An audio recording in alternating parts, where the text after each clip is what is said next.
Mes chers amis, bonsoir. Merci beaucoup d'être ici parmi nous au sein de l'entreprise Auti Consult. Je suis William Kunch, je suis le président d'Auti Consult. Je vais simplement vous dire deux choses. La première, c'est que nous sommes très heureux d'être partenaires avec la Mensa, de vous accueillir ce soir pour cet événement de la Mensa Lab. Et donc nous sommes ravis de pouvoir donner des moyens techniques, en particulier ces locaux ici ce soir. Je vais en profiter simplement pour faire un tout petit peu de pub, parce que sinon ce ne serait pas drôle, et vous dire ce que fait Auti Consult quand même si son nom est un peu signifiant. Nous sommes une entreprise de services du numérique. Donc ça, c'est classique, c'est connu. Ce qui est un tout petit peu moins classique, c'est que nos consultants sont des personnes avec autisme de haut niveau ou syndrome d'Asperger. Donc nous proposons des services de très haut niveau en termes de compétences IT, parce que les autistes de haut niveau ont une cognitivité très, très poussée. Et pour leur permettre de s'inscrire dans un projet professionnel durable, nous les accompagnons et nous les coachons pour les aider à compenser les difficultés sociales et communicationnelles qu'ils rencontrent. Voilà, donc c'est un projet européen qui est développé en Allemagne, en Angleterre et en France. Nous comptons aujourd'hui une centaine de consultants dans l'autisme dans ces trois pays. Nous collaborons sur des projets communs avec des grands clients européens. Nous sommes soutenus par un parrain historique qui est Michel Barnier, qui entre-temps a pris des responsabilités au niveau de l'Europe que vous connaissez. Nous sommes fiers d'être soutenus par lui et par d'autres grandes entreprises qui croient dans le projet. Et nous sommes aussi très heureux de vous accueillir ici ce soir. Et je vais m'arrêter là, parce que sinon je risque d'être un petit peu long et un petit peu ennuyeux. Et je crois que d'autres personnes ont des choses tout aussi intéressantes à partager avec vous ce soir. Donc je laisse la parole à Olivier. Merci beaucoup. Merci William. Donc bienvenue à tous. La façon dont va se dérouler cette soirée, donc, je vous propose qu'elle dure 1 heure, avec une première partie où je vais présenter Mensa et Mensa Pro et Mensa Pro Lab pour les personnes qui ne connaissent pas, pour resituer dans le contexte, ensuite introduire le sujet, en présentant ensuite les 3 personnes que nous avons le plaisir d'accueillir ce soir. Et ensuite, nous allons échanger sur les questions qui nous semblent les plus intéressantes, pertinentes sur le sujet qui est posé ce soir. Et ensuite, nous donnerons à vous la parole et aux personnes qui sont en live et qui ont éventuellement des questions à poser. Donc, pour vous resituer le contexte pour les personnes qui ne connaissent pas, puisque cette table ronde est ouverte à toute personne intéressée par les sujets et pas seulement aux membres de Mensa. Donc, Mensa est une association internationale qui a été créée en 1946, qui compte 110 000 membres dans le monde et 3 000 en France à peu près. Sa mission, son objectif, c'est de permettre à des personnes de haut potentiel intellectuel d'échanger, de partager, de participer à des activités.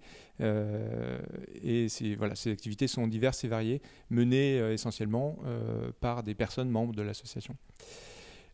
Pour parler de Mensa Pro, en fait, l'organisation ou disons les activités, les initiatives ont été initiées, lancées il y a à peu près 1 an, un peu moins d'1 an, en juin 2016. La vision de Mensa Pro, c'est de permettre à toute personne de trouver sa place dans le monde du travail, et en particulier les personnes dont on parlera ce soir sous le terme de profil atypique, ou en particulier les personnes de haut potentiel intellectuel, trouver leur place dans le monde professionnel.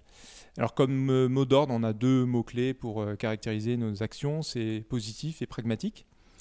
Et pour mener à bien notre mission vers cette vision d'un monde où tout le monde trouve sa place dans le monde professionnel, nous avons 3 objectifs. Le premier, c'est de permettre de faciliter l'insertion dans le monde du travail. Le deuxième, c'est de faciliter l'accomplissement ou l'accomplissement professionnel dans le monde du travail. Et le troisième, c'est de faciliter le développement et l'évolution professionnelle. Pour ce faire, on mène 2 types d'activités qui sont organisées en alternance l'une et l'autre une fois tous les 2 mois en alternance, qui sont d'une part ce qu'on appelle les Mensa Pro Network, qui sont en fait des soirées où on peut, dans un cadre très convivial, discuter, échanger entre membres de Mensa. Là, en revanche, c'est fermé aux membres de Mensa. Et les soirées telles qu'aujourd'hui, telles que ce soir, qu'on appelle Mensa Pro Lab, qui sont des occasions d'échanger sous forme de table ronde et débat sur un sujet. Sachant que pour l'année 2007, nous avons défini comme axe les profils atypiques et les talents atypiques, avec à chaque session une question à laquelle nous répondons sous forme d'échange. La première, donc là aujourd'hui c'est la deuxième édition de ces Mensa Pro Lab. La première édition était dans ces mêmes locaux sur un sujet qui parle spécifiquement à OTI Consult, puisque c'était le sujet la question qui était posée, c'était les talents atypiques, quelle valeur ajoutée pour les entreprises, avec un focus spécifique sur les autistes Asperger. Voilà pour l'introduction générale, j'étais un peu long. Maintenant pour le sujet de ce soir, la question que nous nous posons est la suivante. Entrepreneuriat / intrapreneuriat, et on aura l'occasion de parler de la différence, social, 2 points, terreau fertile pour l'accomplissement des talents atypiques. Point d'interrogation. Donc c'est une question, voilà, est-ce que ces domaines que sont l'entrepreneuriat social, l'intrapreneuriat social, sont des domaines dans lesquels les talents atypiques, dont les hauts potentiels font partie, sont un terreau sur lesquels qui permettent en fait un épanouissement de ces personnes. Alors l'origine de la question, c'est qu'en fait au sein de la communauté Mensa Pro, on a l'intuition ou une hypothèse, c'est que les personnes talents atypiques, au potentiel intellectuel, sont des personnes qui ont peut-être plus que la moyenne, se posent des questions de sens, et notamment dans leur activité professionnelle. Et l'entrepreneuriat social est typiquement, ou l'intrapreneuriat social, un domaine dans lequel on peut à la fois concilier les objectifs financiers qui sont propres à tout projet d'entreprise, avec des objectifs de sens ou de réalisation pour un sens en particulier social ou sociétal. Voilà, donc pour me présenter brièvement, donc je suis responsable de Mensa Pro et donc un des 2 responsables avec Marc Guézou qui organise ces soirées. Et donc je vais dès maintenant vous inviter à vous présenter en quelques mots, par exemple dans cet ordre-là, pour présenter par exemple, mais vous le faites comme vous le sentez, votre parcours professionnel. Qu'est-ce qui vous a amené à participer justement à des activités qui sont liées à l'entrepreneuriat social ou à l'intrapreneuriat social? Est-ce que ça s'est fait dès le début? Est-ce que ça s'est fait comme résultat d'un long cheminement? Et qu'est-ce qui vous a amené à ça? Et puis, voilà, en quelques minutes chacun, pour un petit peu dresser le portrait de qui vous êtes et ce que vous représentez, quelle entité vous représentez et pourquoi vous êtes là ce soir. Alors bonjour à tous, j'ai la lourde tâche de commencer, c'est jamais facile, mais bon. Donc je suis ravie d'être là, merci beaucoup pour l'invitation. Moi je suis Joséphine Boucher, je suis la cofondatrice de Ticket for Change. Est-ce que vous connaissez Ticket for Change? C'est vrai? Trop cool. Bon, alors donc moi je viens d'une petite ville du Pas-de-Calais dans laquelle j'ai grandi avec des parents qui étaient médecins, passionnés par leur métier.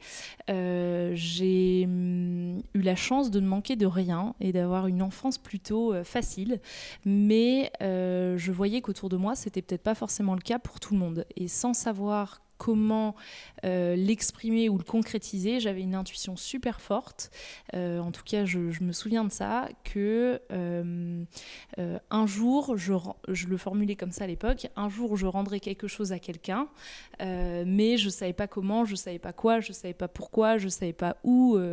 Voilà.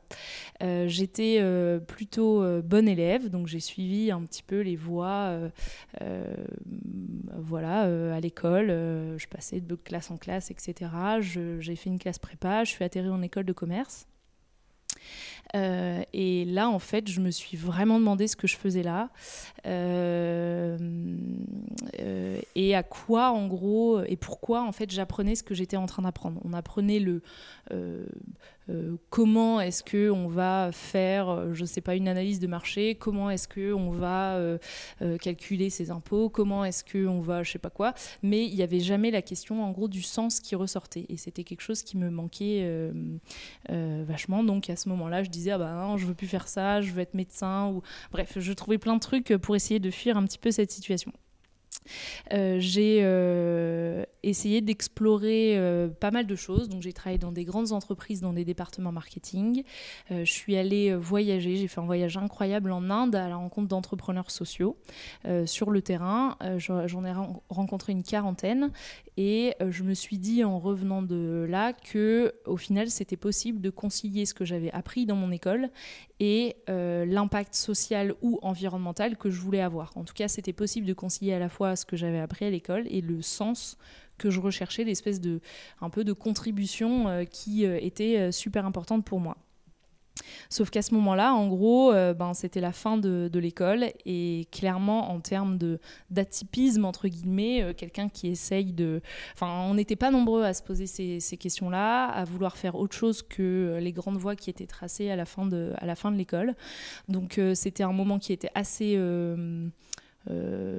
difficile, c'est peut-être un petit peu exagéré, mais en tout cas dans lequel on se sent seul et complètement incompris de ses potes, de ses parents, de tous les gens qui nous entourent en disant mais pourquoi elle cherche midi à 14h voilà.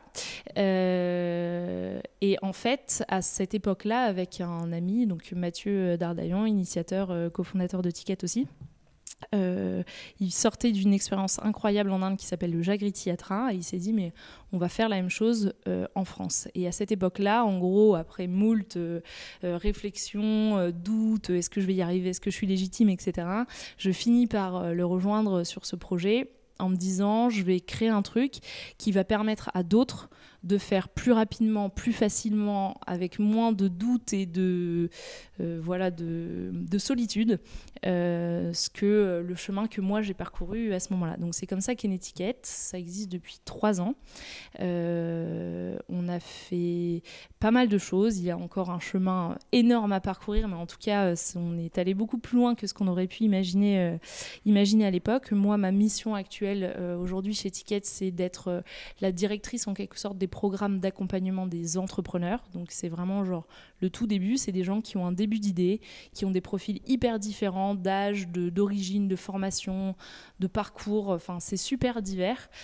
Tout ce qui les réunit, c'est la volonté d'entreprendre au service de l'impact social ou environnemental. Et donc nous, on les aide, on crée les outils, les formations, les programmes, les événements, le réseau, tout ce que vous voulez, pour leur permettre de faire ça. Et voilà, et ce qui m'anime aujourd'hui et ce qui peut-être rejoint avec le thème, c'est en gros comment est-ce qu'on fait pour que cette question de l'entrepreneuriat et plus largement de l'intrapreneuriat social aussi, c'est plus quelque chose qui est atypique aujourd'hui. En gros, j'espère que dans quelques années, ça aura disparu et qu'on n'aura plus besoin d'accoler le mot social derrière le mot entrepreneuriat ou intrapreneuriat et que cette question du sens, elle soit, on va dire, spontanée ou évidente en tout cas et qu'on ne me regardera plus avec des grands yeux genre mais qu'est-ce que tu fais ou quand est-ce que tu vas te mettre à travailler vraiment ou voilà. Donc c'est ça qu'on essaye de faire aujourd'hui avec Ticket. Bonjour à tous et merci Olivier aussi pour l'invitation. Moi je m'appelle Mathieu Favard et je pense avoir beaucoup de points communs finalement avec Joséphine en te réécoutant encore une fois. Moi aujourd'hui je travaille chez Danone en ressources humaines sur un métier de développement des organisations. Donc, nous accompagnons la transformation collective de l'entreprise. Mais aujourd'hui moi je vais plus vous parler avec moi Mathieu et non pas en tant que représentant de l'entreprise Danone. Et voilà, c'est comme ça que je me présente en face de vous ce soir. Moi, ce qui m'anime, c'est l'intrapreneuriat, si possible l'intrapreneuriat social. Et vu que pour tout intrapreneur, il y a souvent une histoire, un chemin, je voulais aussi commencer par là également, parce que pour répondre à ton point, ça ne se fait pas en un jour, c'est souvent le résultat d'un long chemin. Moi, mon parcours, en fait, je suis chez Danone depuis 10 ans environ. ce qu'on appelle un bébé Danone. J'étais à peine démoulé de l'école que j'étais déjà chez Danone. Et j'ai suivi un parcours RH, donc ressources humaines, en accompagnement différentes fonctions dans l'entreprise. En 2012, j'avais besoin d'autre chose, parce que je pense aussi que j'ai suivi des rails sans poser trop de questions. Un matin, je me suis levé en me disant oh, « c'est quoi mes rêves ?» Et je voyais des amis, la famille qui avaient des passions, des talents. Je dis mais c'est quoi mon talent? C'est quoi mes passions? J'en ai pas. Et c'était un gouffre, c'est un vertige. Et du coup, voilà, je me suis mis en mouvement et je me suis dit bah, qu'est-ce qui te ferait plaisir? En tout cas, si pour une fois, tu avais ton propre projet à toi, ça serait quoi? Et puis alors là, j'ai décidé de faire un tour du monde. Un tour du monde pendant 9 mois, au rythme du voyage, sans thème particulier. Donc là aussi, le voyage qui m'a fait beaucoup cheminer là-dedans, et notamment une rencontre forte pendant ce voyage-là, qui est avec l'ONG Gawad Kalinga aux Philippines. C'est une ONG qui lutte contre l'extrême pauvreté aux Philippines et qui utilise 2 leviers principaux, la création de communautés et l'entrepreneuriat social. Et du coup, je suis revenu chez Danone après, parce que c'était un congé sabbatique de 11 mois, et avec à la fois cette expérience RH et à la fois tous ces cadeaux du voyage que j'avais reçus, à la fois les rencontres, cette rencontre avec l'ONG, etc. Et depuis mon retour, je me posais cette question sur comment je peux faire la synthèse entre les deux. Comment je peux faire la synthèse entre moi, Mathieu, qui a eu cette expérience RH, et puis ce que j'ai vécu et ce à quoi j'aspire et ce sur quoi ce voyage m'a ouvert. Une forme de synthèse, pour moi, ça a été de creuser ce que ça pouvait être l'entrepreneuriat social. Donc j'ai pu demander un temps partiel pour aller explorer cette question-là, et j'ai eu beaucoup de chance parce qu'on me l'a accordé. Je voulais rencontrer différents acteurs dans l'entrepreneuriat social, comme Enactus, Ashoka et Ticket for Change. Et j'ai commencé par Ticket for Change et je me suis arrêté à Ticket for Change, parce que là aussi il y a un coup de foudre avec Mathieu Dardaillon qui m'a énormément inspiré, et toute l'équipe d'ailleurs. Et du coup, on a commencé à se lancer dans un projet qui était de dire qu'est-ce que ça voudrait dire inclure de l'entrepreneuriat social dans l'entreprise. Quoi ça ressemblerait un Danone for Change? Et du coup, l'idée est partie de là, et on a essayé du coup en 2016 de faire un prototype pour accompagner des collaborateurs qui voulaient passer de l'idée à l'action pour transformer l'entreprise de l'intérieur. Et c'est ça qui m'anime aujourd'hui, c'est comment créer les conditions dans l'entreprise pour libérer justement ces potentiels intrapreneurs qui sont en recherche de sens, qui connaissent bien l'entreprise et qui ont envie vraiment de la transformer de l'intérieur. Voilà, donc ça c'est ce qui m'anime aujourd'hui, avec une mission, moi particulièrement que je me suis découvert, qui est de vouloir révéler et accompagner des talents qui veulent avoir un impact positif sur le monde. Voilà. Après, je vous en dirai plus sur Danone for Change.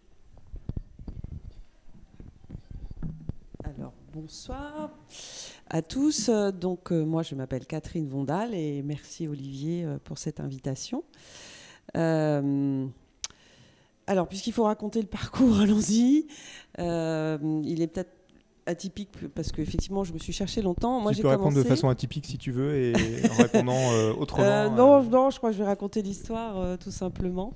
Moi, je suis plutôt issue d'une famille modeste. J'étais plutôt bonne en maths. J'ai fait ce qu'on me demandait. Je ne suis pas tout à fait de la même génération. Donc, à l'époque, l'entrepreneuriat social, on n'en parlait pas beaucoup. Et donc, je me suis retrouvée, comme on dit, dans les rails, partie pour être ingénieur. Alors, ingénieur en quoi? J'ai regardé. L'informatique, c'était nouveau, je précise. Je me suis dit, il y aura peut-être un petit peu moins de difficultés pour les femmes que dans les autres secteurs, on va prendre ça. En quoi j'ai eu faux? Parce qu'en fait, c'est exactement la même chose qu'ailleurs, mais j'y croyais au départ. Je me suis bien amusée intellectuellement, puis au bout d'un moment, je me suis dit, mais il y a un problème. Je suis trop loin du terrain. Voilà, les fonctions transversales, ça m'ennuie. Je suis trop loin de la réalité concrète. Bon, c'est pas grave, j'ai poursuivi mes études plutôt en management, enfin MBA, voilà. Et puis, je suis partie dans le conseil. Ça m'arrangeait bien parce qu'en fait, depuis que j'étais gamine, je jouais à plusieurs jeux en même temps. Et là, dans le conseil, j'avais plusieurs clients en même temps, plusieurs missions, plusieurs sujets, des découvertes. La curiosité, elle était alimentée. Donc, c'était sympa. Et puis, très vite, je me suis rendu compte de ce qu'on conseillait. Et là, ça m'a vite agacée. C'est-à-dire que on conseillait ce que moi j'appelle la pensée unique. Il faut tout centraliser. Il y a un peu de mépris du client, et encore, je suis gentille. Des fois, il y en a beaucoup. J'ai fait un peu les Big Four, donc je vous passe les détails. Et puis, au bout d'un moment, je me suis dit, c'est pas possible. On fait du court-termisme. C'est limite si, effectivement, dans les cas de fusion, on fait en sorte que... il y ait moins de charges. Je vous passe les détails. Augmentation des valeurs boursières. Enfin, bon, bref. Je me suis dit, non, c'est plus possible. Et donc, année sabbatique. Faisons autre chose autrement. Donc, je suis partie 1 an. Alors là, c'était armé bagage parce que j'étais un petit peu plus âgée. Donc, j'avais un bout de chou de 2 ans et demi. Et on a fait l'Amérique centrale. Voilà. Donc, moyennant quoi, c'était formidable. Et là, je me suis rendu compte que... il y avait des choses assez dures à vivre. Toute la côte est prise, par exemple.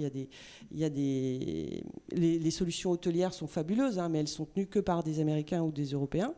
Et puis à l'intérieur, vous avez par exemple la Fruit Company, c'est des journaliers, c'est une pauvreté extrême. Enfin bon, bref, toutes ces choses qui m'agacent, qui m'ont fait dire, voilà, mon indignation à moi, c'est cette économie classique qui a des limites. Elle a des limites en termes d'impact environnemental, social et économique, puisqu'on a vu la crise financière, maintenant, ça va, on a bien compris. Et donc, qu'est-ce que je peux faire, moi, pour avoir du sens partant de mes compétences ? C'était un peu compliqué. Et effectivement, ça m'avait titillé aussi lors du MBA, parce que je me sentais assez différente des autres, de la même manière que toi. Voilà. Enfin, et conclusion, je me suis dit, on va faire du conseil dans l'économie sociale. Voilà, on va essayer de découvrir ce monde. Alors, c'était une expérience absolument passionnante parce que c'est de l'entrepreneuriat. En plus, c'était en scope, donc une personne, une voix. Il faut qu'on soit tous d'accord. Il faut avancer en consensuel ou alors il faut motiver les autres, etc. Donc, c'est une vraie expérience de vie. C'était aussi bien dans des grands comptes de l'économie sociale que en mécénat, dans des structures d'insertion, dans des ONG, etc. Pour des collectivités, on a travaillé. J'étais la pro du commerce équitable, ne me demandez pas pourquoi. J'ai eu toutes les études sur le sujet. Enfin, une richesse d'apprentissage, de découverte qui était fabuleuse, y compris des remises en question, parce qu'on a beau avoir l'habitude en tant que consultant d'être mis sur des missions où on ne connaît rien. Enfin, je vous la fais courte, mais c'est quand même un peu ça. Il y a des moments, on vous demande quoi mettre en place, par exemple, comme politique régionale pour soutenir l'ESS. On n'a pas envie de dire des bêtises, quoi. Donc, c'était des tonnes et des tonnes d'heures pour arriver à quelque chose de pratique, utile, sensé, efficace, etc. Donc, et beaucoup de travail collaboratif. Bon. Sur ce, l'expérience s'est terminée parce qu'on aimait trop le mécénat, en fait. C'était l'émission qu'on adorait le plus. Et beaucoup moins travailler sur les grands comptes, entre guillemets, de l'économie sociale, les mutuelles, les banques coopératives, etc. Et donc, chacun est reparti sur une autre expérience. Donc, certains sont allés encore plus sur l'humain, je dirais, puisque c'est la psy, carrément. D'autres sont repartis dans l'informatique, par exemple. Et puis, pour ma part, moi, j'ai découvert un autre monde, histoire de changer. Voilà, j'aime bien changer. C'est celui de l'innovation. Et donc, pendant 5 ans, j'ai travaillé à accompagner des startups en me disant au départ, au moins, je vais aider à créer de l'emploi. C'est déjà une forme de social. Utilisons ma casquette innovation de départ, parce que j'étais dans le numérique.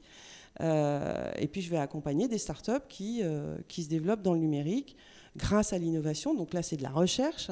C'est une autre complexité, on va dire. Et très vite, on m'a dit, oui, mais c'est pas tout ça. Là, tu es dans un organisme d'intérêt général. On a aussi une mission en développement durable.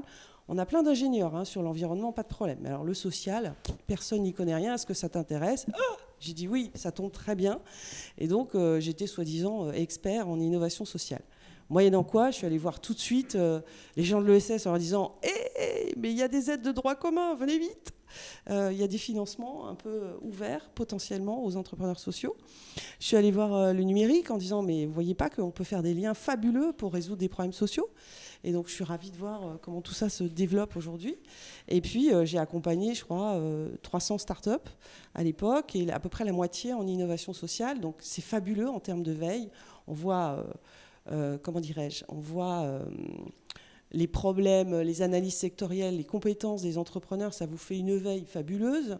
Vous comprenez un maximum de choses, vous pouvez inclure des modèles économiques qui marchent dans l'économie classique et donner des bonnes pratiques à certains, puis inversement, pour qu'ils deviennent un petit peu plus sociétaux. Et puis au sortir de tout ça, je me suis dit, c'est ça que j'aime en fait. J'ai mis tout ce temps à comprendre ce que j'aimais. J'aime faire levier sur cette transition de l'économie, à la fois environnementale et sociale. Et pour ça, mon truc à moi, c'est d'accompagner les entrepreneurs sociaux. Alors quand on dit sociaux, c'est sociaux ou environnementaux. C'est des gens qui ont au cœur de leurs envies, de leurs motivations. C'est pas une quête de sens au départ.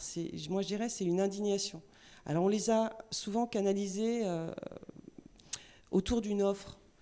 Voilà, qu'est-ce qu'on pourrait vendre, qu'est-ce qu'on pourrait structurer, qu'est-ce qui serait cohérent de faire pour développer cette solution. Et en fait, une partie de mon travail consiste à leur redonner du rêve et à repartir de leur indignation de départ, ce qu'on appelle la théorie du changement, pour ceux qui connaissent. Et puis ensuite, de tout faire pour qu'ils arrivent à pérenniser leur activité, se développer, changer d'échelle, etc. Voilà, moyennant quoi, en fait, j'ai envie de dire que sur la question de l'entrepreneuriat social et du sens, moi je suis très admirative des gens qui savent tout de suite ce qu'ils veulent faire. Ça n'a pas été mon cas, ça a été une recherche, beaucoup de tentatives, et puis enfin maintenant j'arrive à savoir ce que j'aime. Je pense qu'avec le temps on arrive à le faire bien. Et j'ajouterais qu'au-delà de cette quête de sens qui vient souvent d'une indignation, il y a aussi d'autres qualités que j'ai pu repérer autour de moi chez les entrepreneurs sociaux et qui sont peut-être très en phase avec les talents atypiques. C'est cette qualité d'innovation, cette capacité de trouver des solutions souvent transversales. Vous voyez, par exemple, dans la recherche, on focalise les chercheurs sur des silos. Très souvent, c'est monosujet, sous-sujet, sous-sous-sujet, très spécialisé. Et en fait, les plus belles innovations aujourd'hui, parmi les plus belles, sont celles qui sont transversales, qui arrivent à mixer plusieurs disciplines. Et dans l'innovation sociale, c'est la même chose. On voit émerger, enfin, je pense que tout le monde peut confirmer, on voit émerger des choses fabuleuses parce qu'on a pensé à croiser des compétences, des connaissances, des secteurs, des technos auxquels on ne s'attendait pas, et qui réparent en fait, qui donnent des solutions qui sont fabuleuses. Voilà. Merci beaucoup. Alors j'ai envie de rebondir sur ce que tu viens de dire pour vous poser une question qui est liée à votre expérience et savoir si justement vous avez identifié parmi les personnes, donc Joséphine, Mathieu, qui se sont impliquées dans les projets que vous êtes amenés à coordonner, si ces personnes ont des traits particuliers et si vous pourriez les caractériser comme talents atypiques et en quoi, finalement, pourquoi ils ont trouvé sur ce terrain-là un moyen de s'exprimer davantage. Et pour préciser ma question, Joséphine, j'aimerais bien, si tu pouvais introduire, vous avez fait une étude sur les talents, et voilà, quel lien tu peux faire entre l'étude que vous avez faite et les réponses qui sont apportées ou les propositions qui sont apportées par Ticket for Change et justement les profils que tu vois émerger et vous passez par un processus de sélection assez important et parmi les personnes qui finalement percent le plus, quelles seraient leurs caractéristiques ? Alors oui, je vais vous parler, pour répondre à la question, je vais faire un petit détour par cette étude. En gros, en fait, pendant longtemps, les 3 premières années, chez Ticket, on avait l'intuition au final que le problème, l'indignation que nous on avait, c'était le gâchis de talent. Le fait de se dire que il y a plein de gens nombreux autour de nous qui foncent tête baissée, et on en a peut-être fait partie à un moment tous, dans une voie sans trop se poser de questions et qui ne sont pas forcément à la bonne place. Et en fait, c'est exactement ce problème-là qu'on veut résoudre avec Ticket, donc se dire comment est-ce qu'on fait pour que les gens soient à la bonne place. On fait référence à un concept parfois qui s'appelle Ikigai. Est-ce que vous avez déjà entendu parler de ça ? Ikigai. Ikigai, ça veut dire, je crois en japonais, raison d'être ou raison de se lever le matin. Raison de se lever le matin. Et en fait, le concept de l'ikigai, c'est le carrefour entre ce qu'on aime faire, ce dans quoi on est bon, c'est pas forcément la même chose, le besoin du monde et ce qui nous permet de vivre, donc concrètement d'être payé. Et qu'une fois qu'on a trouvé le carrefour entre ces 4 choses-là, donc passion, talent besoin du monde et je ne sais plus comment ils appellent ça, pragmatisme économique, on va dire, et ben, on a atteint son ikigai. Et ben en fait c'est un petit peu ça qu'on veut faire avec Ticket, donc c'est d'aider les gens, n'importe qui, à trouver leur ikigai. Aujourd'hui on le formalise pas comme ça parce que les programmes qui sont le plus développés en quelque sorte chez Ticket, c'est ceux qui portent sur l'entrepreneuriat et un petit peu l'intrapreneuriat. On définit en fait on considère qu'il y a 3 façons différentes d'agir et de contribuer à résoudre un problème de société. Donc l'entrepreneuriat en fait partie, créer sa structure de zéro. L'intrapreneuriat en fait partie, changer les choses à l'intérieur de son entreprise ou de son organisation. Mathieu en reparlera après. Et le fait d'être contributeur, donc de rejoindre un projet existant. Heureusement qu'il n'y a pas que des entrepreneurs tout seuls, sinon ça ne marcherait pas du tout. L'entrepreneur qui monte un projet, il a besoin de gens qui regroupent, qui rejoignent son projet. Ça peut aussi être un moyen super impactant, en gros, de s'attaquer aux problèmes qui existent. Donc en fait, en ayant toutes ces intuitions-là, en essayant de développer des programmes pour les entrepreneurs, intrapreneurs, contributeurs, on savait qu'on s'attaquait au problème du gâchis de talent, mais on n'arrivait pas à le quantifier. Donc on a travaillé à la fin de l'année 2016 avec une agence qui est spécialisée là-dedans, qui fait plein de sondages sur plein de sujets, qui s'appelle Occurrence. Et on a fait une enquête auprès de 2000 Français, représentatifs de la population française, sur cette question du gâchis de talent. 94% des gens déclarent avoir envie d'avoir un impact positif sur la société. Il y en a 20% qui agissent, qui sont dans l'action. Parmi ces 20%, il n'y en a que 7, même si c'est déjà beaucoup, qui le font au travers de leur travail. Le reste, c'est à côté. Et en fait, nous, le chiffre qu'on retient là-dedans, c'est 74%. Donc ça fait quand même près de 40 millions de Français qui ont envie d'avoir un impact positif sur la société, mais qui ne sont pas dans l'action. Et donc, depuis cette étude, il y a plein, vous pourrez la retrouver sur Internet, il y a un site avec les détails, les chiffres, les problématiques qui tiennent le plus, qui sont les plus importantes pour les Français, etc. En fait, nous, on se dit que chez Ticket, notre cœur de cible, entre guillemets, c'est ces 74% de gens qui ont envie, mais qui ne sont pas encore passés à l'action. Et donc, comment est-ce qu'on crée des outils, des programmes, des formations, des événements, ce que vous voulez. Il y a encore plein de choses à imaginer. Comment est-ce qu'on crée le cadre qui va faire que ces individus, aussi divers soient-ils, vont pouvoir identifier quels sont leurs talents, leurs passions, le sujet qui leur tient le plus à cœur et quelle voie d'action concrète ils vont pouvoir... dans quelle voie d'action ils vont pouvoir s'engager. Et la question de départ, c'était qu'est-ce qui, en gros, est commun à ces acteurs. Caroline disait quand on a préparé cette session, ils ont les yeux qui brillent. J'adore cette expression parce que c'est exactement ça. En fait, souvent, ils savent pas forcément, en tout cas les gens qui viennent nous savent pas forcément au début toujours à quel enjeu ils veulent s'attaquer, et on a des outils pour ça. On a un cours en ligne par exemple qui permet d'essayer d'identifier les problématiques qui sont les plus importantes pour nous, mais voilà, c'est cette idée un petit peu d'indignation, je sais pas comment dire, une espèce d'intuition ou de voix intérieure qui est plus forte que le reste et qui à un moment prend le dessus et nous pousse à agir et à faire quelque chose qui est différent. L'autre qualité, je pense, qui est importante, c'est peut-être la persévérance. En gros, c'est difficile. Quand on est entrepreneur, on est à la base déjà atypique parce qu'on s'attaque à un truc où, je sais pas, personne n'a décidé de s'attaquer à ce problème, ça va être difficile, on crée quelque chose de zéro, etc. Quand on est entrepreneur social, alors là, n'en parlons pas, on essaye de concilier la dimension économique et l'impact social et ou environnemental. Du coup, c'est deux choses qui, a priori, marchent complètement pas ensemble, on va dire. Et du coup, l'entrepreneur ou l'intrapreneur social essaye de concilier ces deux logiques qui vont pas forcément de pair de prime abord.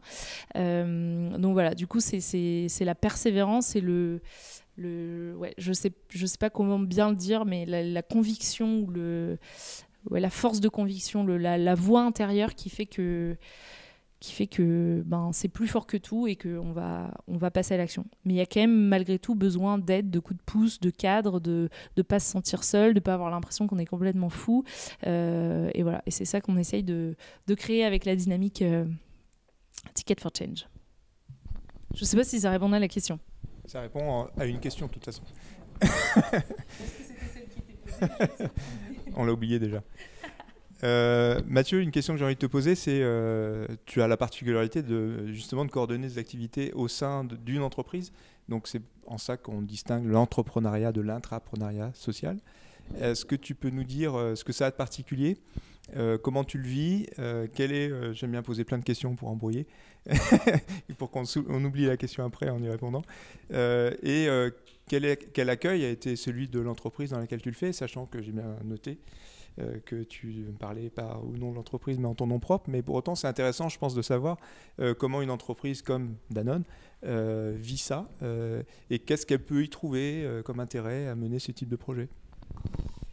Alors déjà, encore une fois, c'était qu'un prototype, hein, donc je vais mettre beaucoup d'humilité sur ce qu'on a fait en 2016. C'était un prototype qui, pendant 6 mois, a accompagné 20 collaborateurs de 15 pays différents, de 7 fonctions différentes dans l'entreprise, de niveaux d'âge et de seniorité assez différents, à passer encore une fois de l'idée à l'action pour transformer l'entreprise à l'intérieur. L'intérêt qu'a l'entreprise pour ça, c'est déjà un intérêt d'innovation. Ça va challenger un paradigme qui consiste, en tout cas pour une entreprise comme Danone, qui souvent met l'innovation au marketing ou au département recherche et développement. Là, ça va casser le paradigme et dire que l'innovation peut être à l'intérieur de chacun. Et dès lors que chacun exprime de nouvelles idées, là, on a un vrai potentiel d'innovation dans l'entreprise. Et pas forcément des innovations de rupture très forte, il y en a eu, de produits, etc., de produits ou de business model, mais aussi l'innovation dans la façon dont on fait son métier au quotidien. Qui de mieux que la personne qui fait son métier connaît le mieux son métier pour le changer elle-même. Et là déjà, il y a une source d'innovation et de performance pour l'entreprise. Donc là, la première source, c'est l'innovation. Le deuxième intérêt pour l'entreprise, je pense, c'est justement de libérer ses talents. Un talent qui arrive à prendre du plaisir et à réconcilier, en tout cas, qui il est en dehors de l'entreprise et qui est dans l'entreprise, là, c'est un terrain de jeu formidable. En se levant le matin, là, il y a un vrai ikigai, pour le coup, comme tu disais, Joséphine. Et ça, c'est pour rebondir aussi avec la question précédente, c'est un vrai point commun qu'il y avait entre tous ces intrapreneurs. C'est des gens qui comme Fleur en Belgique, qui est maman de 2 enfants, qui en avait marre le soir de jeter la nourriture et d'avoir du gaspillage alimentaire, qui chez Danone, elle était dans la supply chain et qui a inventé un concept en se disant moi je vais créer un produit ou un circuit pour recycler, pour réutiliser des produits en fin de vie et en faire des smoothies et des soupes, pour réduire le gaspillage alimentaire. Elle a réconcilié qui elle était en dehors de l'entreprise et qui allait dans l'entreprise. Il y a Behrouz en Iran.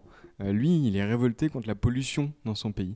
Et lui aussi, il s'occupe du coup des produits bébés. Et vous savez, c'est les produits comme Galia, les canettes en poudre de bébés. Et lui, il s'est dit, moi, j'ai envie de réutiliser ces canettes-là dans nos circuits pour à la fois faire des économies pour Danone et en même temps limiter, alors très humblement aussi, l'impact sur l'environnement que peut avoir l'entreprise. Il y a Fernanda au Brésil qui, avant de rejoindre Danone, avait déjà travaillé avec l'ONU sur les questions de réfugiés, etc. Qui, quand elle est arrivée chez Danone, est arrivée au commercial, donc rien à voir avec la choucroute, pour le coup, et qui s'est dit, mais moi, ce que j'ai envie de faire, c'est de redonner une place dans la société à ces réfugiés-là au Brésil, en les faisant travailler dans notre force de vente Danone, ce qui permet de leur donner un job et du coup aussi un statut social, mais aussi de permettre à Danone de couvrir de nouvelles zones marketing, de nouvelles zones de vente au Brésil. Ces gens-là, en fait, qui réconcilient qui sont à l'extérieur de l'entreprise et qui sont dans l'entreprise. Et bien là, justement, il y a une pleine expression du talent dans son atypisme. Et là, pour le coup, l'atypisme n'a plus rien de péjoratif. C'est justement exprimer ce qu'il y a le meilleur dans chacun de ces personnes-là, révéler leurs pépites par rapport à ça. Ça, moi, je trouve que c'est un vrai point pour l'entreprise. un troisième point, c'est sur nos façons de travailler ensemble. Dans un monde aussi complexe que le nôtre et aussi changeant que le nôtre, d'avoir des compétences, en tout cas des postures entrepreneuriales, c'est clé pour l'entreprise de demain. D'être capable du coup de prototyper, de faire petit et de tester avant de chercher la solution parfaite dans l'entreprise, c'est une posture fondamentale. Le test and learn, c'est fondamental aussi pour un monde aussi complexe que le nôtre. La capacité à collaborer, parce qu'un intrapreneur seul, il ne réussit pas. Il a toujours besoin d'avoir les compétences d'un collègue, le financement d'un autre, le réseau d'un autre, et du coup, tout seul, il n'y arrive pas. Et là, c'est un levier puissant d'introduction du collaboratif aussi dans l'entreprise. Voilà. La connexion aussi avec le purpose, le sens de la stratégie de l'entreprise et arriver à faire le lien avec ce qu'on fait dans son job au quotidien, ça aussi, c'est une posture clé pour nos organisations de demain. Donc d'un point de vue organisationnel, je trouve que voilà, il y a un vrai intérêt aussi pour l'entreprise par rapport à ça. Et enfin, je pense que alors, je ne voudrais pas réduire ça juste aux jeunes générations, mais les jeunes générations, comme on dit, les Gen Y, Gen Z et so on, elles sont aussi... Moi, je le vois le samedi après-midi, quand je fais mes entretiens pour l'ONG, pour les envoyer là-bas aux Philippines. Ils parlent tous de « j'ai envie d'un job utile, j'ai envie d'avoir de l'autonomie, j'ai envie d'avoir ceci, cela ». Mais aujourd'hui, face à une guerre des talents qui est de plus en plus proche pour nous dans les grands groupes, de comprendre comment on peut créer les conditions dans l'entreprise pour accueillir ces jeunes-là. Comment on fait pour créer l'espace, pour laisser à chacun s'exprimer. Comment on redonne du sens dans ce qu'on fait, dans notre mission. Pas seulement la mission juste pour affichage, mais dans la mission de notre travail au quotidien. Bah ça aussi, c'est un formidable laboratoire pour comprendre et imaginer nos organisations de demain. Donc pour toutes ces questions-là, oui, l'entreprise a un intérêt, je pense, très fort. Après, je vais, pendant ton autre question, dire quel accueil, c'est mitigé, il faut se battre, il faut être résilient, parfois un peu en pirate, parce que si on sort trop vite du bois, on nous coupe l'initiative, donc il faut juger, il faut jongler aussi avec l'organisation, mais il faut être résilient, parce qu'effectivement, parfois l'entreprise peut avoir tendance à se dire, non mais pourquoi il faut libérer l'espace aux gens pour être intrapreneurs, pour faire leurs projets, etc.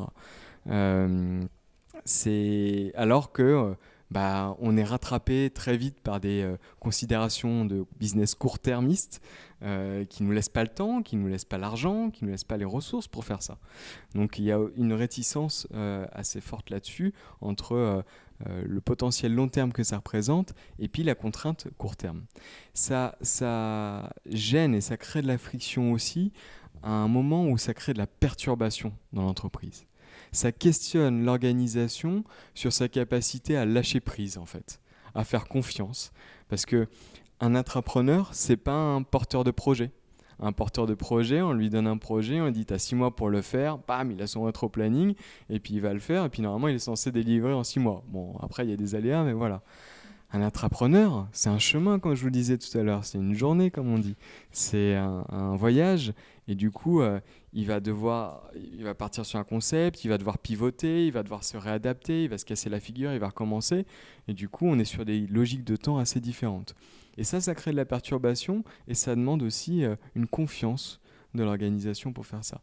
Et ça demande beaucoup d'huile de coude là-dessus. Voilà, je ne sais pas si je réponds à ce que ça apporte à l'entreprise et à la réaction de l'entreprise. Ouais, merci. Mais voilà. Catherine, est-ce que tu veux que je te pose pas de questions pour y répondre? Prends le micro. C'est comme le coup de la limonade à la télé. Je me suis hyper levé pato, donc non, je sais pas. Donc je te laisse répondre à ma question qui n'en était pas une. Non, mais je t'en prie, pose une question. Non, je t'en prie, avant qu'on passe la parole ensuite. Donc je réponds à une non-question, c'est ça? Donc je non-réponds. Peut-être des éléments complémentaires sur les qualités des entrepreneurs sociaux. D'ailleurs, au passage, j'ai quand même oublié de dire le nom de ma structure, donc veuillez m'en excuser. Comme je travaille dans l'innovation sociale, ça s'appelle Nov Impact. Voilà. Il y en a peut-être qui connaissent, ce serait super, mais bon, il y en a un, deux, voilà, super. Et donc, on fait levier, en gros, sur tout ce qu'on peut pour les entrepreneurs sociaux qui sont dans l'innovation, que ce soit de la mise en visibilité, que ce soit de l'accompagnement, accélération, changement d'échelle, que ce soit des labels, parce que je suis liée à un pôle de compétitivité, etc. Enfin, on fait tout ce qu'on peut pour essayer de les faire grandir, justement, parce que j'étais trop choquée de voir des perles en termes d'impact, des gens qui sont porteurs de choses dont on dit si ça marche, c'est formidable, on résout une grande partie d'un problème. Sauf que, entre-temps, ils se cassent la binette parce qu'ils sont sortis de l'incubation. Après, c'est la vraie vie. Hein, il faut trouver une pérennité économique parce que c'est l'économie. C'est pas seulement de la subvention dont on sait qu'elles sont en baisse, etc. Et sur ces enjeux-là, oui, il faut aussi utiliser à bon escient des idées qui viennent d'ailleurs, des leviers, bien sûr l'agilité qu'on connaît aujourd'hui, le numérique, etc. Donc il faut essayer d'utiliser tous les atouts pour trouver cette pérennité. Et puis on peut la trouver aussi avec l'innovation. Ce que je peux rajouter sur ce que j'ai perçu, à part les yeux qui brillent, chez les entrepreneurs sociaux, c'est effectivement, comme je l'ai dit, cette capacité d'innovation, d'agilité. Il y a un autre élément qui vient d'un... Je ne sais pas si vous connaissez, il y a un MOOC qui portait sur l'effectuation, toi tu dois connaître. Et ça peut être un souci. C'est cette capacité à drainer des ressources autour de soi. Déjà, utiliser son propre réseau pour, en tant que ressource existante, pour faire connaître son projet, etc. Mais au-delà, il faut apprendre il faut savoir diffuser son envie, la force de son projet, pour que des contributeurs, donc des parties prenantes, mettre certaines pierres à votre édifice. Et c'est ce qu'on appelle le patchwork fou. C'est au fur et à mesure, vous avancez, vous créez de l'émulation, et les autres ont envie de vous aider, apportent un petit bout, et vous construisez comme ça, petit à petit, et pas nécessairement le truc du début. Alors faites pas comme dans allez, je vais la sortir, dans l'armée française à la guerre de 14, on avait des super avions, mais sur le papier, parce qu'il fallait qu'ils soient parfaits, donc ils sont jamais sortis avant la fin de la guerre. Donc aujourd'hui, on voit, moi j'ai parmi les profils que j'accompagne, on a des techos, donc les techniques, les gens qui sont ingénieurs à la base, etc. Donc le technique, il a une super invention. La notion d'innovation, c'est quand c'est porté sur le marché. Et il veut que son truc soit parfait. Il a déjà tout imaginé. Donc, il va prendre 6 mois, 1 an à sortir un truc nickel. Et ensuite, il va se prendre le marché. Et là, ça va pas être terrible. À l'inverse, vous avez des gens qui sont que dans l'action. Génération Y, typiquement, que dans l'action. C'est pas grave, on n'a rien, on vend quand même, on lance, on crée une communauté. Et de la communauté, on va écouter et puis on va créer le besoin qu'ils ont réussi à nous exprimer, etc. Donc oui, il y a ça aussi. Et puis à l'inverse, on a des gens qui viennent, plutôt école structurée, école de commerce, etc., qui sont super bien focalisés sur je construis une offre, je vais être agile parce que j'ai bien écouté, je vais faire comme on m'a dit, alors d'abord du crowdfunding, puis du machin, puis du truc, donc je vais trouver tous mes financements. Ensuite, j'ai une offre, elle est crédible, j'ai une équipe, j'ai ceci, j'ai cela. Le truc, c'est que des fois, on perd l'impact en route. Ou en tout cas, il a été un peu désossé. C'est-à-dire qu'on essaye tellement de maximiser la pérennité qu'on a ce risque de perdre un peu l'objet du projet en route. Surtout avec les accompagnants parfois qui sont très focalisés sur la rentabilité parce qu'il faut trouver des financements, parce que ceci, parce que cela. Donc c'est une espèce de tiraillement. Je suis d'accord avec toi, c'est une schizophrénie. L'innovation sociale environnementale, c'est un vrai plaisir aussi. C'est-à-dire trouver les leviers malins pour être à la fois pertinent, efficace, impactant, rentable et crédible. Mais bon, il y a du monde autour, il y a des gens du début à la fin pour essayer d'accompagner. Pas dans toutes les régions, l'Île-de-France est bien dotée. Il y a plein de gens qui sont hyper motivés là-dessus. C'est pas le cas partout, donc espérons que ça change.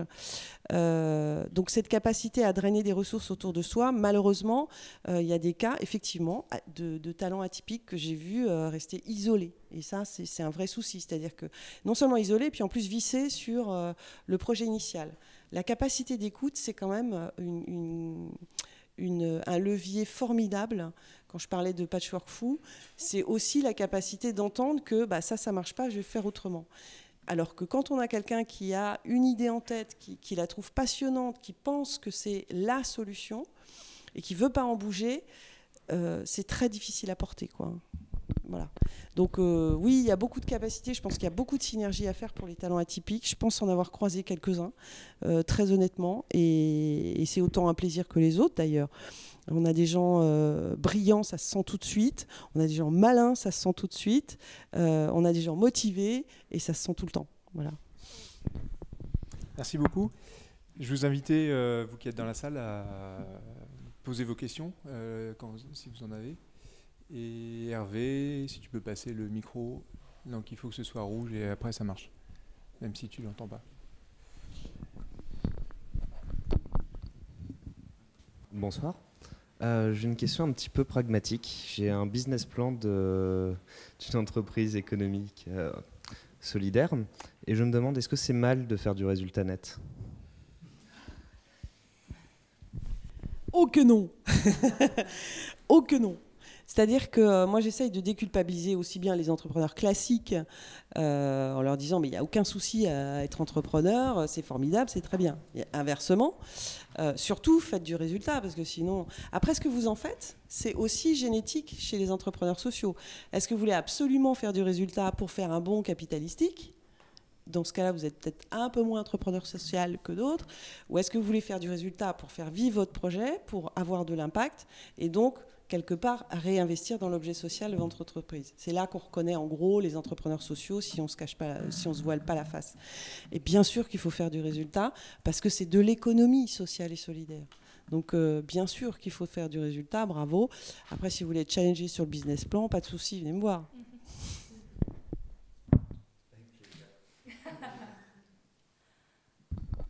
D'autres personnes ?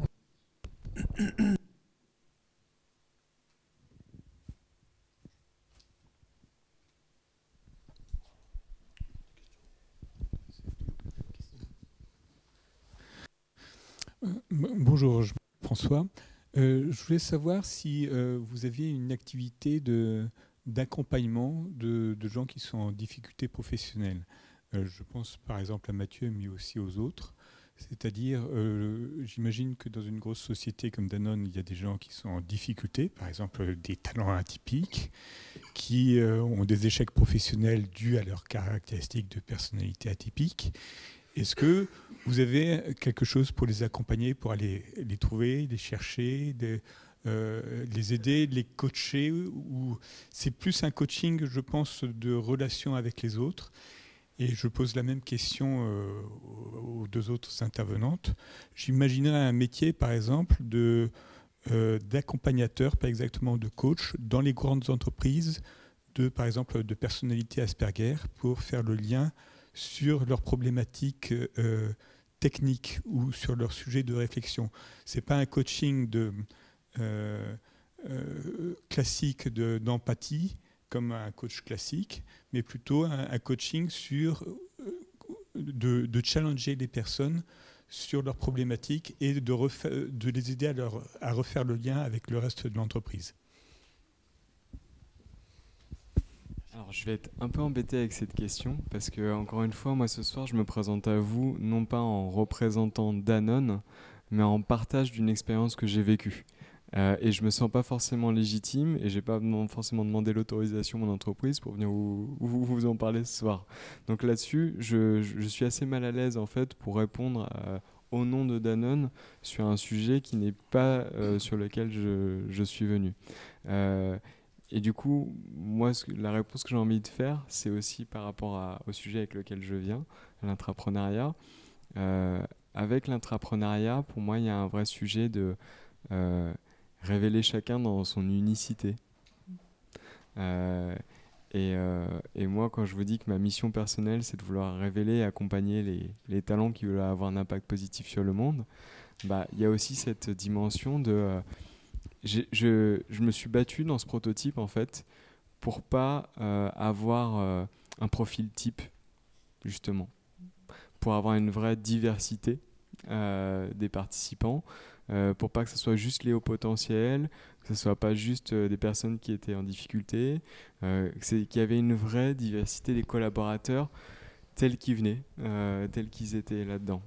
Et du coup, avec cette approche-là, je voulais vraiment qu'on donne la chance à chacun de pouvoir exprimer, justement, comme je disais tout à l'heure, sa pépite, sa raison d'être. Voilà. Donc voilà, je suis désolé, je vous fais une réponse par rapport à le prototype avec lequel je suis venu, en essayant de faire le lien avec mes convictions les plus profondes. Encore une fois, je ne pourrais pas répondre déjà par mes connaissances et aussi par légitimité sur le sujet.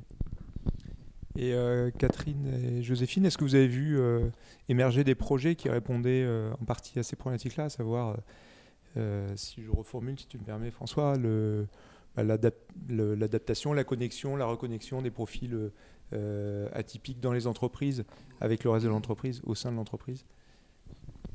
Alors, profil atypique au sein de l'entreprise, oui, peut-être pas dans le sens dans lequel on entend la définition ce soir au potentiel intellectuel, mais en tout cas des profils de gens qui sont peut-être parfois un peu plus exclus du marché du travail classique ou qui ont plus de difficultés à rentrer dans certaines cases, etc. Donc oui, des projets en fait d'accompagnement, que ce soit dans le milieu professionnel ou de développement, on va dire d'empowerment, en général il y en a plein, il y en a beaucoup.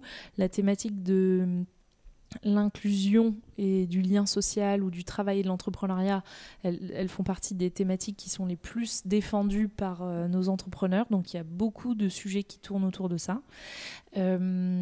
Ensuite, nous, dans l'accompagnement qu'on donne en fait aux personnes, à nos bénéficiaires, on va dire, cette dimension un petit peu coaching et mentoring, elle est super importante. Elle prend une place vraiment déterminante. Et en ce qui concerne, on mobilise par exemple, je sais pas, plus d'une centaine d'experts et de coachs, de mentors, tout au long de notre programme, le parcours entrepreneur qui dure 6 mois par exemple.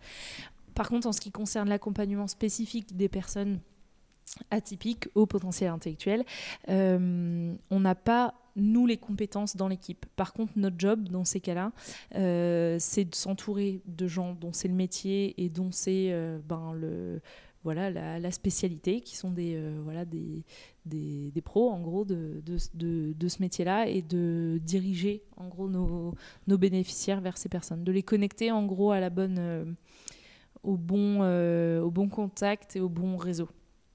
C'est dommage que William sera parti parce que j'en discutais justement tout à l'heure avec lui quand il me parlait de son entreprise que je découvre avec vous peut-être ce soir, OT Consult. Il disait justement, il faisait référence à une étude, faudrait lui demander, une étude qui était sortie et qui disait que le point commun, enfin le facteur clé de réussite de tout les initiatives ou les entreprises qui essayent de réinsérer ou d'insérer ou de développer professionnellement ces personnalités atypiques, le seul facteur clé qui faisait vraiment la différence et qui faisait que c'était un succès, c'était justement ce coaching, non pas sur les parties plutôt métier ou expertise, comment il appelait ça, cognitive, mais sur la partie plutôt sociale et relationnelle, il me semble. Mais il faudra lui redemander. Catherine, est-ce que tu as vu des projets de cet ordre-là passer dans les personnes qui t'accompagnent ou ailleurs? J'ai vu passer OT Consult, j'ai vu passer Ipipine, Hervé, on va faire sa pub quand même, puisque c'est un membre de Mensa Pro, donc profitons-en. Il y a quelques projets peut-être autour des mêmes thématiques que OT Consult, c'est-à-dire des prestations informatiques pour des talents atypiques. Personnellement, j'en ai pas vu passer d'autres. Dieu sait pourtant s'il y a des tas de choses sur effectivement l'accompagnement à l'entrepreneuriat ou à la capacité à devenir consultant en freelance d'une manière ou d'une autre, ou la capacité, mais j'ai rien vu d'autre sur les talents atypiques, j'en suis désolée. Quant à moi, j'ai pas de compétences, mais vraiment pas. Et ça m'avait déjà beaucoup effrayée sur un autre sujet très différent qui était celui de l'insertion. Je considère qu'il faut vraiment une capacité particulière pour savoir endosser la difficulté que l'autre affronte. Et moi, je sais pas faire. Hein. Je baigne dans le bonheur avec des entrepreneurs qui, quand bien même ils auraient des soucis, sont quand même a priori des gens qui sont motivés, qui sont positifs, qui ont appris plein de choses auparavant. Donc c'est un public facile, j'ai envie de dire. Accompagner des talents atypiques, je n'ose même pas mesurer. Enfin voilà, c'est une caractéristique, c'est une compétence. Moi je l'ai pas et je pense que ce serait une erreur, comme j'ai souvent dit dans d'autres secteurs, de mettre des gens non compétents à faire des choses qui nécessitent quand même des valeurs humaines un peu particulières. Voilà. Donc ça, non, je ne sais pas faire. J'en ai croisé et je me suis rendu compte que je ne sais pas faire d'ailleurs, parce qu'à part les mettre en relation, je ne sais pas les coacher. Je ne peux pas faire levier en coachant unitairement un projet pendant 10 ans. Ce n'est pas possible. D'autres questions? Moi, juste... Ça marche, mais si t'as pas l'écho, ouais. Donc moi je suis Isabelle Mal, je travaille dans un grand groupe et je suis intrapreneur depuis 2 ans. Et je voulais juste témoigner parce que tout ce que vous avez dit sur l'indignation, sur la résilience, sur la quête de sens, c'est vraiment ce que j'ai vécu.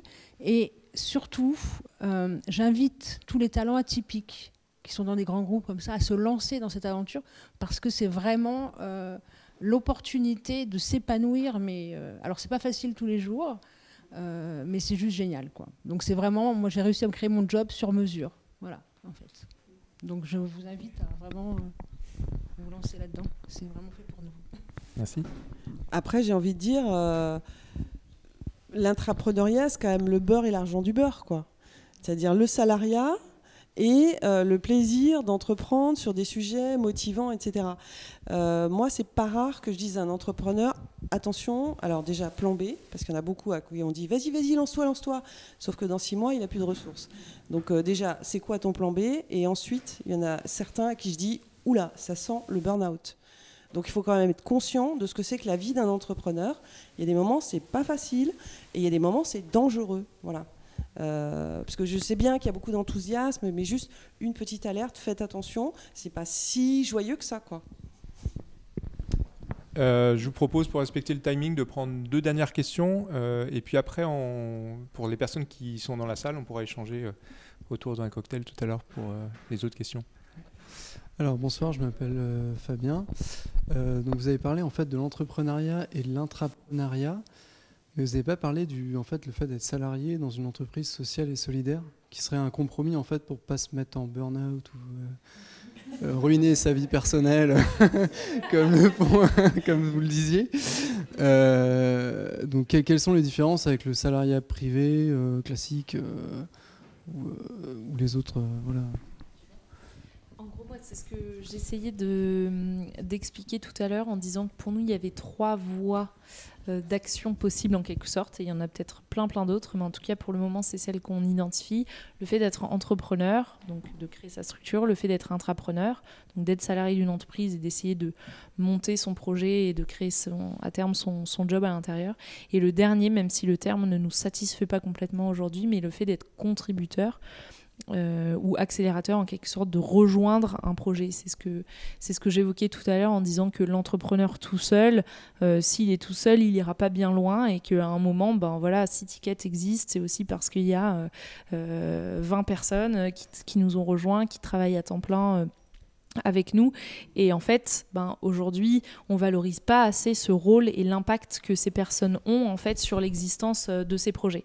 Et en fait aujourd'hui de plus en plus, nous, on a envie de valoriser ces parcours-là, en fait, de gens qui ont peut-être pas forcément créé leur structure de zéro, mais qui ont rejoint un projet ou impulsé quelque chose en interne dans leur organisation, et de montrer que, en fait, que c'est aussi un levier d'impact et d'action qui est super important, et que sans ça, en fait, l'entrepreneur tout seul, il avance pas. Donc on n'a pas encore trouvé le mot qui va bien, mais en tout cas ce rôle-là, il est super important.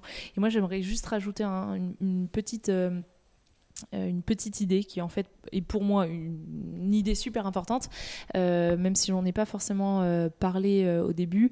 On parle beaucoup d'entrepreneuriat, mais au final c'est pas ça qui est important. En tout cas pour moi c'est pas le fait d'être entrepreneur. Être entrepreneur, on s'en fout. C'est pas effectivement, faut arrêter de mystifier aussi ça comme un statut genre super glorieux, etc.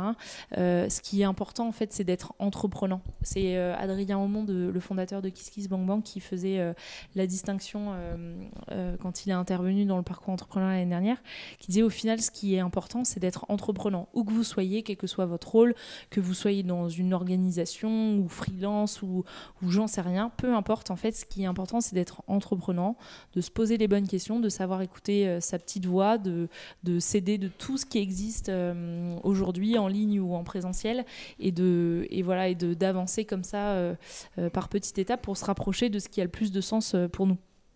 Mais c'est ça qui est important plus que le fait d'être entrepreneur ou intrapreneur vraiment. Si je peux compléter en fait deux choses. La première, juste pour que ce soit bien ancré dans l'esprit, sans l'économie solidaire, il n'y a plus de pacte social. Donc moi je veux bien qu'on baisse les subventions, mais il y a un moment, il faut quand même le dire. L'action sociale sur le terrain, qu'elle soit par délégation de services publics ou qu'elle soit par bénévolat ou tout ce que vous voudrez, elle est nécessaire parce que sinon demain il n'y a plus d'économie. C'est juste ça quoi. Il y a plus de paix en fait. Le pacte social c'est quand même ça. Quand les gens sont super mal, il faut d'ailleurs il y a des solutions pour les occuper, il y a des solutions pour répondre à tous leurs besoins, pyramide de Maslow, il y a des solutions pour amuser, il y a des solutions pour faire grandir, heureusement, il y a des solutions pour réparer, il y a des solutions, etc., pour la résilience, heureusement, et ça c'est la première des choses. Donc après, on a des gens, des entreprises sociales qui sont à cheval entre le solidaire et la notion d'entreprise. Et là-dedans, on a soit des structures d'entrepreneuriat social qui sont complètement autonomes ou d'autres qui nécessitent ce qu'on appelle une hybridation des ressources avec subventions et chiffre d'affaires. D'autres sont complètement, effectivement, autonomes. Mais dans tous les cas, c'est quand même des entreprises, celles qui ne sont pas purement dans le solidaire subventionné. Et pour celles qui sont dans les entreprises, pour les avoir un petit peu accompagnées, je peux vous assurer que quelle que soit l'entreprise, sans innovation, au bout d'un moment, on se prend le mur, quoi qu'il arrive. Alors, la question, c'est quand est-ce que j'y vais, comment est-ce que j'y vais, mais tout le monde doit être innovant. L'économie sociale et solidaire, alors, toutes les structures d'entrepreneuriat social ne sont pas nécessairement des structures de l'ESS. Ce n'est pas un souci. Elles ont de l'impact et c'est pour ça qu'on les aime.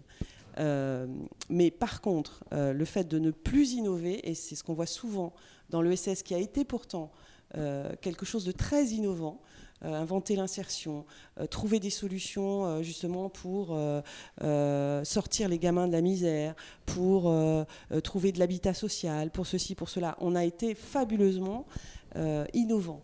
Et aujourd'hui, beaucoup se reposent, entre guillemets, j'ai envie de dire, sur ces lauriers. Or, quelle que soit la structure économique, quand on fait du je récapépète à vie pendant 20 ans, il y a un moment, la concurrence arrive. Enfin, c'est comme ça. Et en plus, on est dans un monde où les choses s'accélèrent. L'économie sociale et solidaire a toujours été copiée par l'économie classique, qui s'inspire de ça et qui, elle, trouve le moyen de faire levier sur un modèle de rentabilité. Très bien. Laissons quand même à l'entrepreneuriat social la capacité à redevenir innovant. Ce qui fait que, pour répondre à votre question, oui, vous êtes dans une structure d'entrepreneuriat social, vous êtes salarié. Après, c'est comme dans toute entreprise. Il y a une capacité d'autonomie ou pas. Il y a envie d'aider et de contribuer au niveau des salariés ou pas. Il y a des structures très patriarcales, des structures complètement énormes et étouffantes, il y a de tout. Donc moi je vous souhaite d'être dans une structure où effectivement on peut,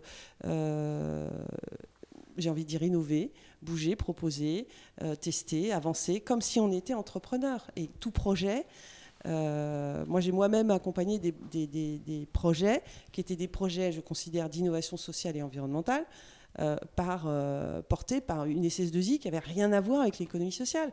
N'empêche que son projet sur le handicap était formidable. Pourquoi ? Parce qu'il y avait un frère, machin. Bon, voilà, c'est toujours la même histoire, mais un projet en soi peut être une innovation sociale ou un impact social environnemental, bien sûr. Après, encore une fois, si on ne bouge pas, il va se passer des catastrophes, et on le sait. Il y a beaucoup de secteurs dans l'entrepreneuriat social qui sont en train de dépérir. Il y a des fusions, je ne parle même pas des mutuelles de la santé. Tous les sujets sont confrontés à la concurrence, etc. Donc moi, je vous souhaite de travailler, de ne pas oublier l'innovation, parce que c'est des formidables leviers, et là-dessus, il y a des acteurs dans l'idéation aussi bien que dans le tout démarrage de moi à titre individuel, mais au sein même de l'entreprise, on peut faire des ateliers pour brainstormer quand même sur qu'est-ce que je comprends de ce sur quoi je pourrais m'inspirer, des besoins qui sont autour de moi, des besoins d'écosystème qui est autour de moi, des besoins du territoire qui est autour de moi, quand même. Et surtout, pas les besoins, les problèmes, ça marche mieux, parce qu'on n'est pas dans de la vente, on est dans de la réparation. Voilà. Et si je peux me permettre d'ajouter quelque chose de très rapide. Une courte intervention. Très rapide. Après, madame, dernière question. Après, je vous inviterai, c'est pour ça que je vous le dis dès maintenant, à conclure en 2-3 mots. Ça marche. Oui, et merci pour la question, parce qu'effectivement, on a abordé l'entrepreneur, on a abordé l'intrapreneur, vous abordez une nouvelle situation, et c'est infini. Justement, si on veut réfléchir sur la notion de parcours atypique, moi, je poserais aussi la notion du temps partiel, que j'ai moi-même envie d'explorer, d'expérimenter, en étant un certain pourcentage dans l'entreprise et un certain pourcentage dans une ONG, dans une start-up sociale. Et je crois de plus en plus à des modèles d'organisation qui vont, et de modes de travail qui vont jouer là-dessus. On entend le phénomène des slashers, on entend des façons de travailler qui sont différentes. Moi, je suis très inspiré aussi par un des participants de Ticket for Change qui s'appelle Félix Desmond, qui a créé l'entreprise, l'association Vendredi, qui avant s'appelait Stagiaires sans frontières, qui a inventé un concept en fait d'avoir des stagiaires qui passaient 4 jours de la semaine dans l'entreprise et 1 jour de la semaine dans une asso, avec un impact en général plutôt positif. Donc on a encore plein de choses à inventer là-dessus, aussi sur de nouveaux parcours atypiques en recherche de sens, en recherche d'épanouissement, de développement de talent. Et je pense que les grandes entreprises aussi doivent se poser ce genre de questions, si on ne veut pas être juste crispé de façon très traditionnelle sur nos talents, mais accepter une certaine circulation des talents et qui va essaimer et enrichir, je pense, toutes les organisations. C'est à vous. Merci. Moi, la question, c'était assez simple. On parle beaucoup d'intrapreneurs, d'entrepreneurs. L'intrapreneur, j'avais une vision de l'intrapreneur qui était un peu différente. Je n'avais pas forcément compris que c'était obligatoirement des gens qui appartenaient à une société. Et je me demandais si aujourd'hui, il y avait des approches un peu hybrides, c'est-à-dire des entreprises qui, justement, pour aller vers cette notion de changement, aller sur des projets, prendre d'anciens entrepreneurs, pas forcément internes, mais pour cette agilité qu'ils ont pu avoir en créant leur propre structure avant. C'est-à-dire ne pas prendre que du talent interne. Et là, c'est un peu pour la sécurité, pour l'entrepreneur aussi, qui en a peut-être un petit peu marre de pointer chez Pôle emploi. Oui, je pense que... Enfin, moi, je ne vois pas encore de politique Danone de recruter des entrepreneurs à l'extérieur pour acquérir, entre guillemets, ces compétences entrepreneuriales. Ce que j'ai vu par ailleurs, par contre, chez Orange, à la BNP, etc., c'est des partenariats avec des startups sociales pour justement s'inspirer de tout ça. Mais voilà, on peut se poser la question, hein, effectivement, de recruter ce type de compétences. Là, on est dans le champ du recrutement. Et très honnêtement, c'est pas en France qu'on brille le plus par notre capacité d'évolution. En général, on vous demande d'avoir fait la même chose pendant 20 ans. On vous demande de jamais vous être planté sur une start-up. On a horreur de l'échec, alors qu'il y a d'autres pays comme les États-Unis où on sait que c'est reconnu comme une perle. C'est bien dommage. Heureusement, il y a des acteurs qui bougent sur ce champ-là. Il y a des entreprises qui bougent sur ce champ-là. Et en général, quand vous dites que vous avez été entrepreneur, si vous êtes bien dans le profil demandé, vous avez peut-être plus de chances que d'autres. Quoique, il y a des structures qui n'aiment pas l'autonomie de leurs salariés. Donc cette capacité d'autonomie peut faire peur. Donc c'est pas gagné du tout aujourd'hui. Très honnêtement, c'est pas une évidence partout, quoi. Malheureusement, mais Je suis comme vous, hein, je considère que c'est. Mais ouais, je considère que c'est une qualité incroyable, que ce soit d'ailleurs dans l'entrepreneuriat social ou pas. Dans l'entrepreneuriat déjà en soi, c'est énorme comme pas. Il y a des gens formidables dans l'entrepreneuriat. C'est juste que l'objet social de l'entreprise n'est pas la réparation d'un problème social ou environnemental, mais ça développe énormément de qualités, de persévérance, comme on le disait tout à l'heure. Et je regrette fort que voilà, il n'y ait pas de manière évidente du recrutement en flot. Enfin, en même temps, ça veut dire qu'il n'y a pas de flot d'entrepreneurs qui se plantent non plus. Et le French bashing commence à piquer de l'aile parce que l'innovation, l'entrepreneuriat, les startups, c'est des choses qui émergent depuis 10 ans maintenant très fortement, quoi. Il y en a de plus en plus.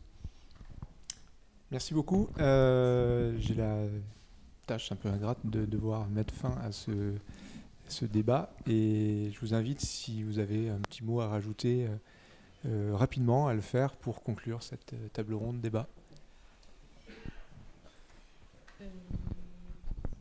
C'est pas facile comme exercice. Je pense que dans tous les cas, l'entrepreneuriat, l'intrapreneuriat ou de façon générale le fait de vouloir faire de son travail un moyen d'avoir un impact social et économique, c'est difficile. Ça avance, il y a beaucoup de choses qui voient le jour, qui se développent, les mentalités sont en train de changer.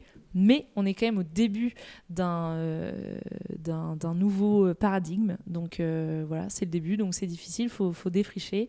Il faut passer son temps à convaincre et montrer que ça marche et que c'est possible.